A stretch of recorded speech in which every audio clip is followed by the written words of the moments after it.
அனைவருக்கும் வணக்கம். இந்த பதிவில் பில்லி சூன்யம் என்பது யாருக்கு ஏற்படுகிறது, அதை முழுமையாக எப்படி நிவர்த்தி செய்வது என்பது பற்றி விளக்கமாக பார்ப்போம் வாங்க. நம்மில் ஒரு சிலர் பணக்காரர்களாகவும், ஒரு சிலர் நடுத்தர வர்க்கத்தினராகவும், ஒரு சிலர் ஏழை எளியவர்களாகவும் இருப்பார்கள். இதுபோன்ற எல்லா தரப்பு மக்களிடமும் பொறாமை குணம் சூழ்ந்துள்ளது. ஒருவர் வாழும் வாழ்க்கையை பொறுக்காமல் தாங்கள் கஷ்டப்படுவது போல் மற்றவர்களும் சிரமப்பட வேண்டும் என்று நினைப்பவர்களே இன்றைய உலகில் அதிகம் பேர் உள்ளனர். அதேபோல் தங்களுக்கு கிடைத்த நல்ல வாழ்க்கை பங்காளிக்கு கிடைக்கக்கூடாது, நண்பர்களுக்கு கிடைக்கக்கூடாது என்னும் வக்கிர புத்தி உள்ளவர்கள் நகரங்களிலும் கிராமத்திலும் அதிகம் பேர் இன்றும் உள்ளனர். இது போன்ற வக்கர புத்தி உள்ளவர்கள் கணவன் மனைவியை பிரிப்பதில் வல்லவர்கள், உறவுகளை துண்டித்து விடுவதில் கெட்டிக்காரர்கள். யாரும் நல்ல பெயரோடு வாழக்கூடாது என்று உறவு மற்றும் நட்பு வட்டத்திலுள்ள இளம் வயது ஆண் பெண்ணுக்கு தவறான ஒழுக்கத்துக்கு வழிவகுப்பார்கள். இப்படிப்பட்ட சூழலை உருவாக்கிட அவர்கள் கையாள்வது பில்லி சூன்யம் போன்ற மாந்திரீகத்தைத்தான். எல்லாருக்கும் பில்லி சூன்யம் வைக்க முடியாது. ஒரு சில ஜாதகர்களுக்கு மட்டுமே செய்ய முடியும்.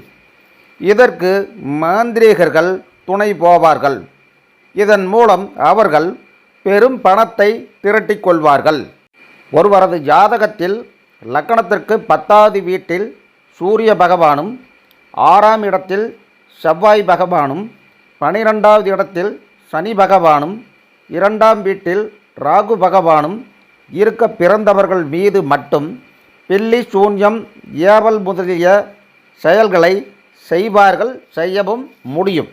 மேற்படி ஜாதகம் அமையப்பெற்றவர்களை மட்டும் அது கட்டாயமாக தாக்கும். பில்லி சூன்ய தோஷத்தில் பிறந்தவர்களின் சொத்துக்களை மாந்திரீகம் மூலம் வக்கர புத்தி கொண்டவர்கள் எடுத்து கொள்வார்கள், குடும்பத்தை சீர்குலைத்து விடுவார்கள். எனவே பில்லி சூன்ய தோஷத்தில் பிறந்தவர்கள் தங்கள் ஜாதகத்தை தாங்களாகவே பரிசீலித்து கொண்டு பாதிக்கப்பட்டு இருந்தாலும் பாதிக்கப்படாவிட்டாலும் மேற்கொண்டு பாதிப்பு வராமல் இருக்க நாம் கூறும் எளிய பரிகாரத்தை செய்து வந்தால் பில்லி சூன்ய தோஷம் ஒரு காலும் பாதிக்காது. எனவே பில்லி சூன்ய தோஷத்தில் பிறந்தவர்கள் தங்களது ஜாதகத்தை எக்காரணத்தை கொண்டும் மற்றவர்களிடம், உறவுக்காரர்களிடமும் நண்பர்களிடமும் ஒருபோதும் காட்டக்கூடாது. பிறந்த தேதி, மாதம், வருஷத்தையும் நட்சத்திரத்தையும் மற்றவர்களிடம் பெருமையாக கூறக்கூடாது. இதுபோன்ற தோஷத்தில் பிறந்தவர்கள் வாழ்நாள் முழுவதும் சூரிய வழிபாடு மேற்கொள்ள வேண்டும். தினமும் சூரிய வழிபாடு செய்து வருபவர்களையும், ஆதித்ய ஹிருதய மந்திரத்தை பாராயணம் செய்து வருபவர்களையும் பில்லி சூன்யம் ஏவல் போன்றவை தாக்க முடியாது.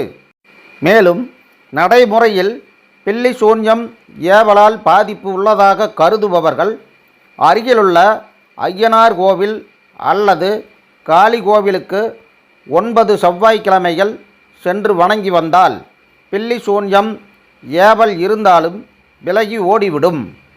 மேலும் பில்லி சூன்யம் ஏவல் போன்றவற்றால் பாதிக்கப்பட்டவர்களும் பாதிப்பு இல்லாமல் இருப்பவர்களும் கூட ஒரு முறை திருநெல்வேலி அருகிலுள்ள சொரிமுத்து ஐயனார் கோவிலுக்கு பிரதி மாதம் வரும் அமாவாசை நாளன்று மதியம் 12 மணிக்கு அங்கு சென்று வழிபாடு செய்து வந்தால் எவ்வளவு பெரிய பில்லி சூன்யம் மாந்திரீகம் இருந்தாலும், தொழில் முடக்கங்கள், திருமண தடைகள் இருந்தாலும், குடும்ப பாதிப்பு, குடும்ப பிரிவினைகள் இருந்தாலும் நிச்சயமாக அதிலிருந்து விடுபட்டு நற்பலனை அடைவீர்கள்.